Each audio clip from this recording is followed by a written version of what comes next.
a verdade sobre o Apocalipse bíblico.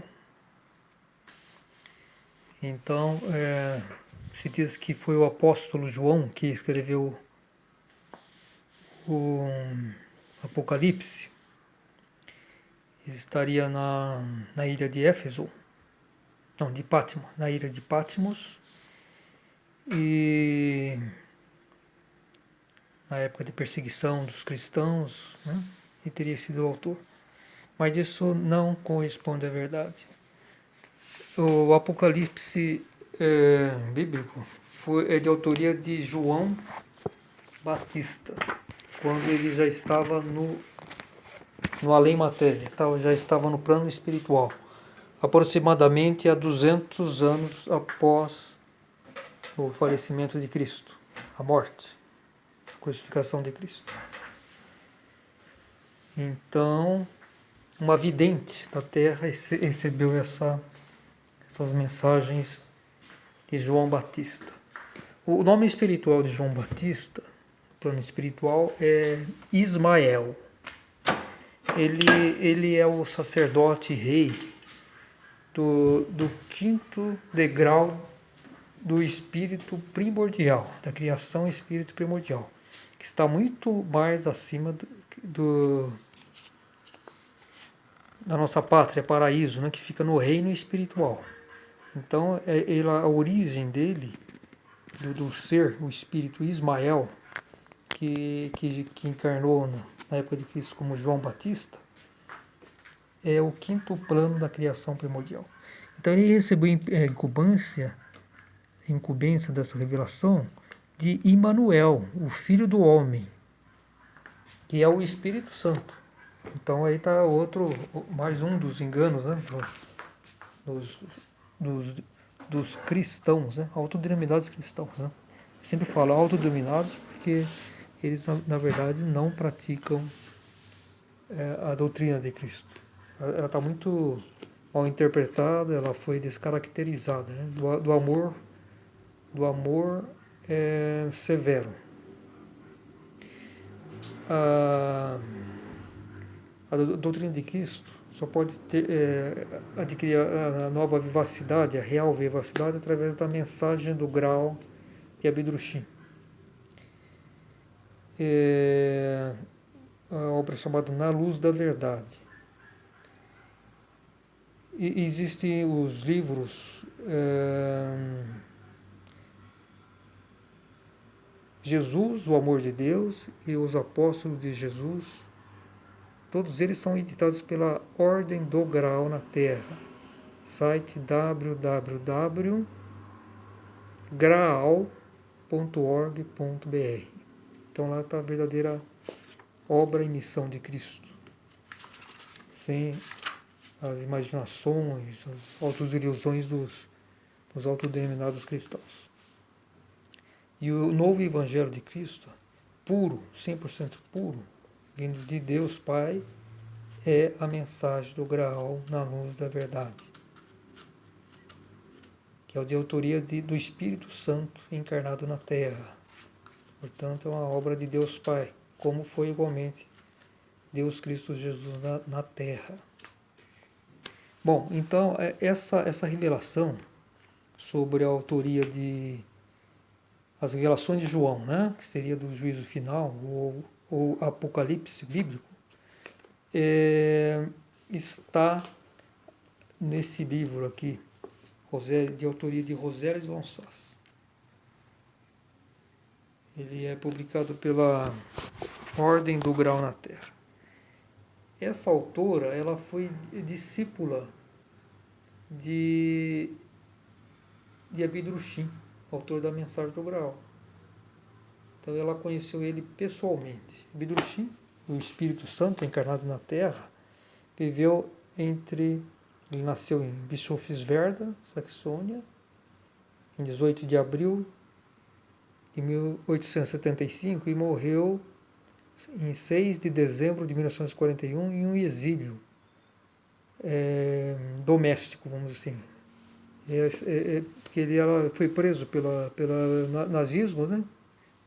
Ele faleceu então em 6 de dezembro de 1941, aos 66 anos de idade, né? Ele estava em prisão doméstica na cidade de Kipsdorf, Saxônia.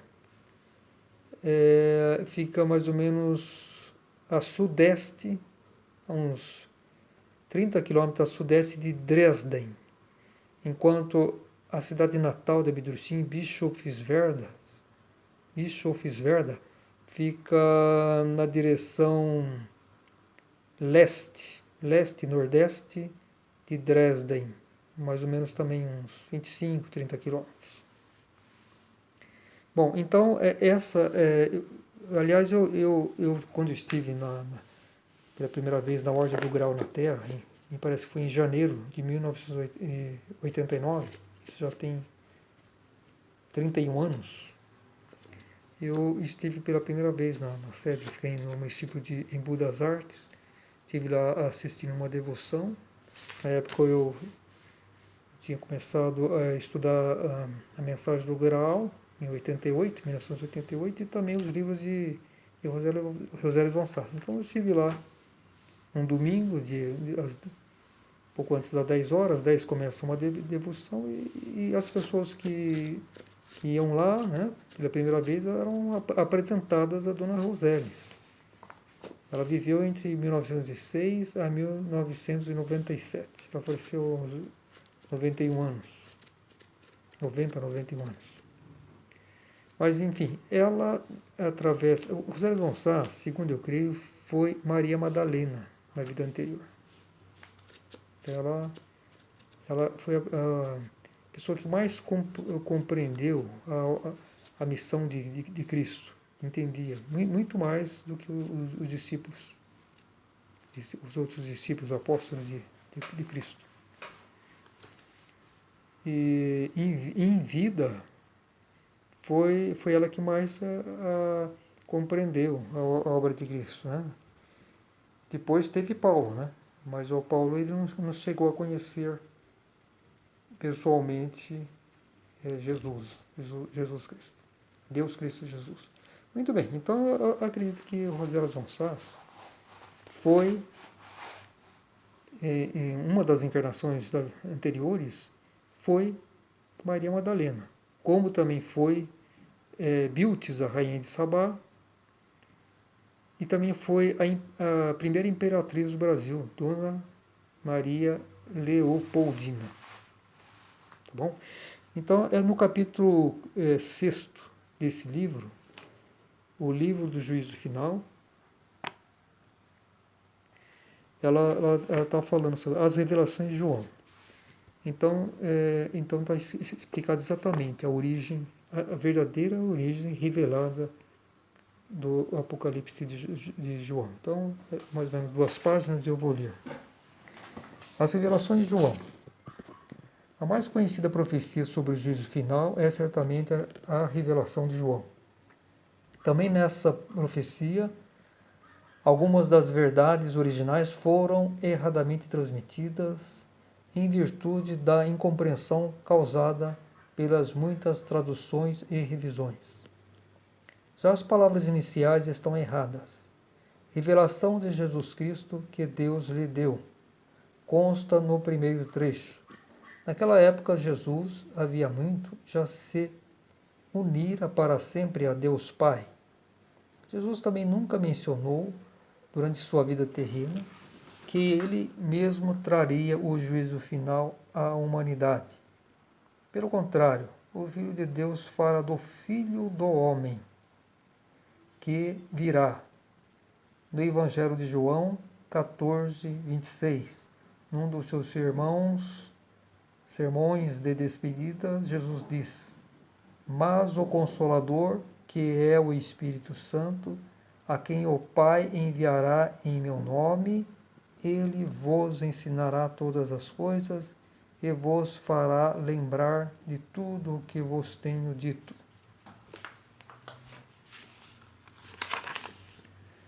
Jesus não poderia expressar-se de maneira mais clara para dar a entender que não seria ele que retornaria. Originalmente, a revelação de João tinha início com as seguintes palavras: Estas são as revelações do Espírito Santo de Deus, que se denomina também o Filho do Homem, e que ele mandou transmitir por intermédio de seus anjos ao seu servo João em Patmos. João, o servo de Deus, não se encontrava em Patmos terrestre, quando recebeu a incumbência do Filho do Homem, Emanuel. Ele encontrava-se em Patmos, uma magnífica região luminosa semelhante a uma ilha que se encontra bem acima do paraíso. Foi João Batista que de lá transmitiu as revelações à terra. Foi também João Batista que transmitiu as revelações às 7 partes do universo: Filadélfia, Tiátira, Sardes, Esmirna, Laodiceia, Éfeso e Pérgamo. Cada uma dessas partes do universo se movimenta com seus bilhões de corpos celestes exatamente no ritmo universal prescrito, porém muito abaixo do paraíso. Se na Bíblia se escreve sobre as 7 comunidades, é porque os tradutores relacionaram isso à Terra, com sua própria pequena capacidade de compreensão. O planeta Terra pertence ao sistema mundial Éfeso.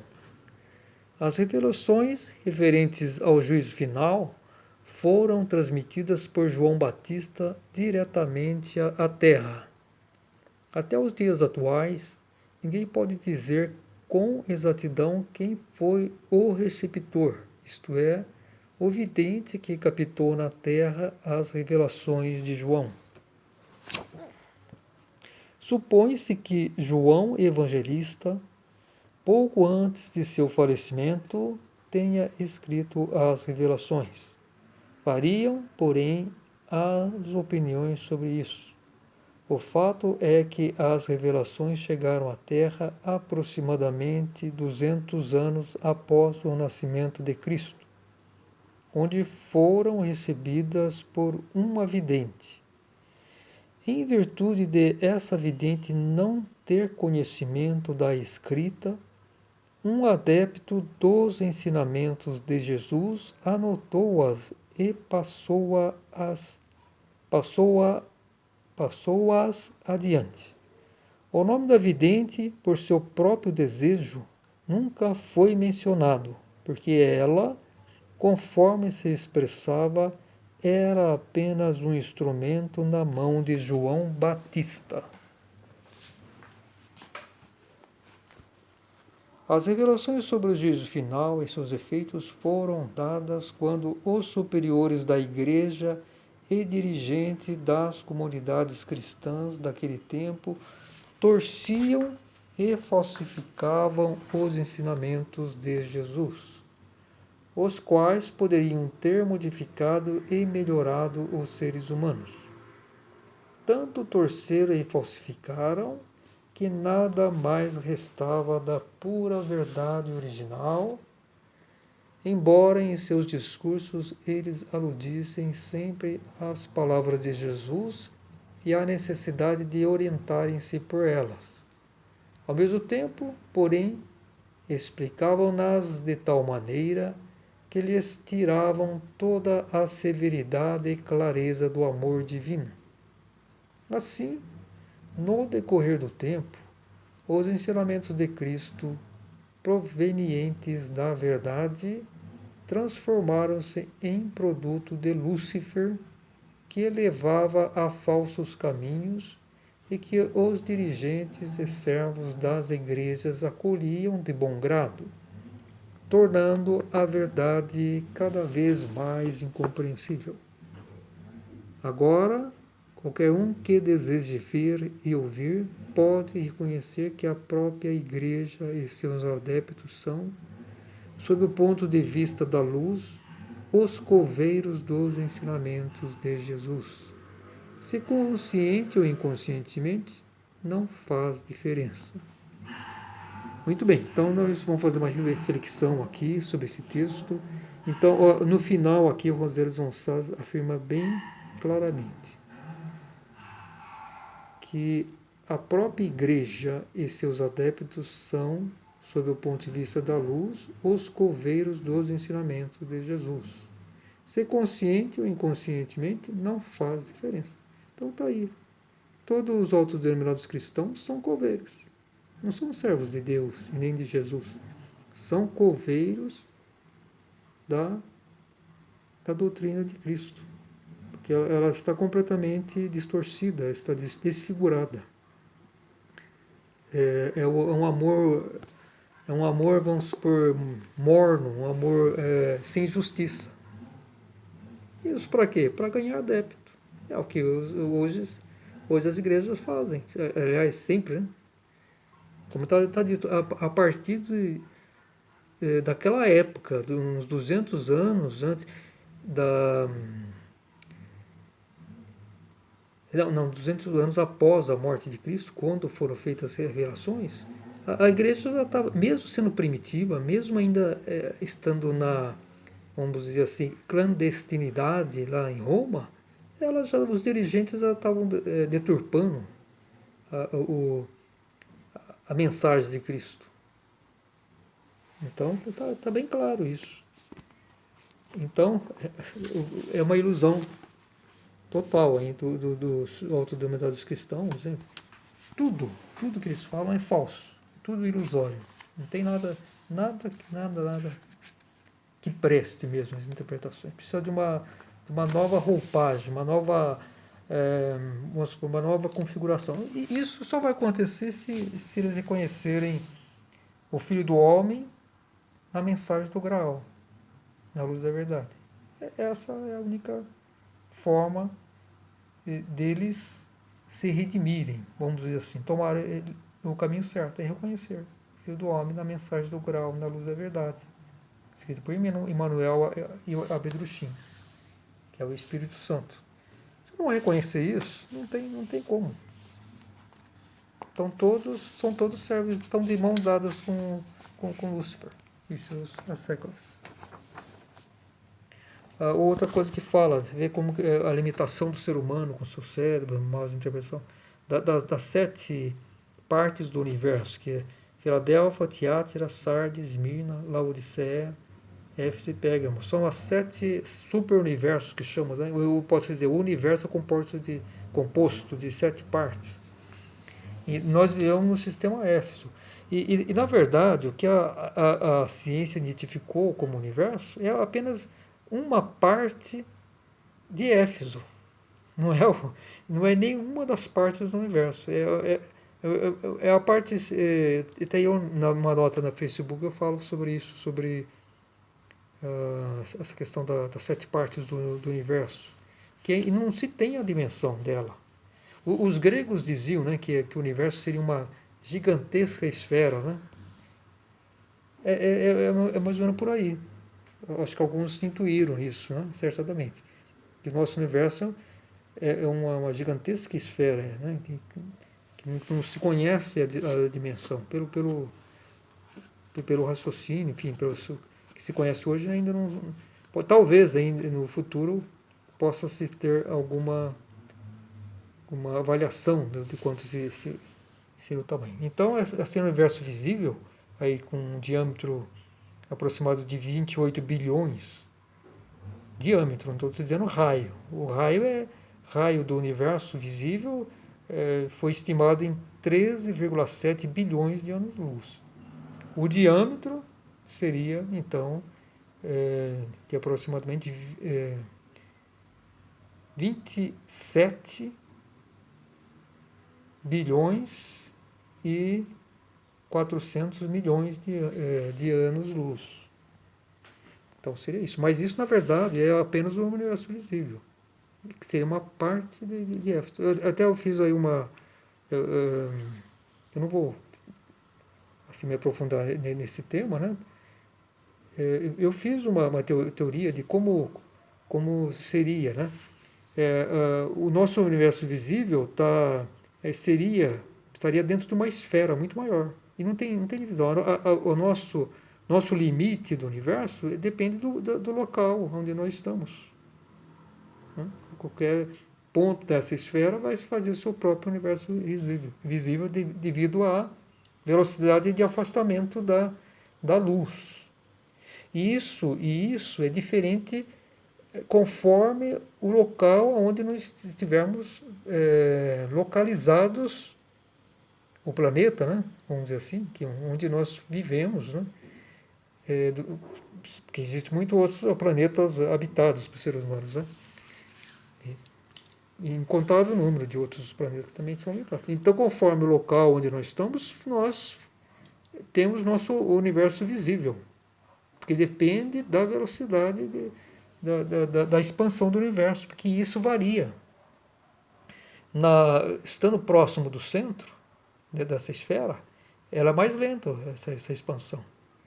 E quanto mais no limite dessa esfera, mais rápido é.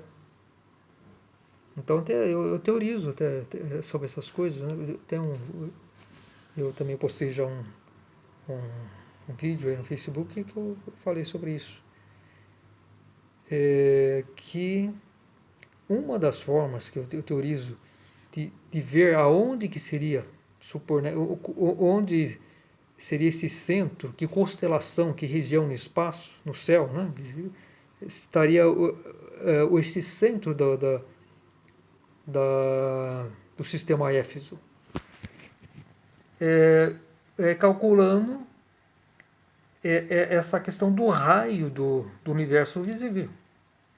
Porque se diz genericamente que o telescópio Hubble, através da foto, determinou que seria na ordem de 17,7 bilhões. Mas me parece que foi fotografado pequenas partes do espaço. Mas para saber isso, teria que vamos supor, a esfera celeste deveria ser fotografada e ver essa distância. O raio, né? Medir o raio do universo visível. Porque temos, vamos supor, os 4 pontos cardeais, né? Leste, oeste, norte, sul. E tem o zênite, que fica bem em cima do nosso crânio, das nossas cabeças. E o nadir, que fica oposto, nos nossos pés, vamos supor assim, bem nos nossos pés. Então vão só as 6 direções principais do universo, mas teria se coletar em diversas partes do universo esse raio do universo visível.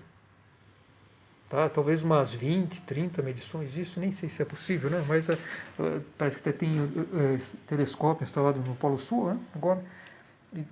E suponho que o telescópio, né, espacial, tenha condições porque ele orbita a Terra, então, de tomar diversos pontos. E tem esse outro telescópio James Webb, que vai substituir o Hubble, que parece que vai ser lançado em 2021. Hoje é dia 7 de fevereiro de 2020. Então, segundo a última previsão, esse telescópio de James Webb, que é muito mais potente do que o Hubble, que vai substituir esse telescópio espacial Hubble. Então, e ele vai ser, a órbita dele vai ser além da Lua. Vai ser, parece que de 1,5 milhão de quilômetros. Vai ser a órbita, né? Porque o Hubble, ele orbita próximo da Terra, né? Eu não sei exatamente agora, porque eu não gravei nisso, mas algo talvez que sejam, vamos supor, uns 50 quilômetros. da Terra, né? Da superfície da Terra. Vamos supor que seja isso. E enquanto a Lua está aproximadamente uns 380 mil quilômetros da Terra, e esse telescópio James Webb orbitaria uma distância 3, 4 vezes além da Lua. E ele possivelmente vai conseguir fotografar o limite desse universo. E aí que eu digo que vão descobrir que nesse limite já existiam galáxias, universos formados, né?